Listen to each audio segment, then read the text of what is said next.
In this video, I'm going to show you how you can easily pin and unpin a tab in Safari on an iPhone or iPad.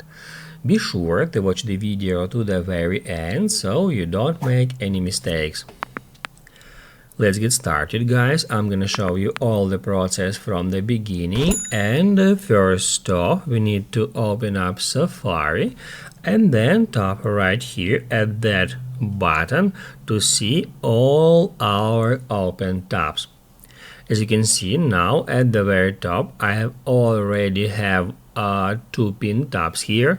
However, we can pin more, and to pin a tab, all we have to do is just long press at a tab you would like to pin and then just select pin tab. That will pin it at the top of that screen. And also now let me show you how we can pin a tab in a different way. All you have to do is just long press on the tab and then just move it somewhere here to the top of the screen, and that will also pin it. To unpin a tab, long press on it, tap at unpin tab, and also you can unpin it just by dragging it from the top somewhere here. That's how we can easily pin and unpin tabs in Safari.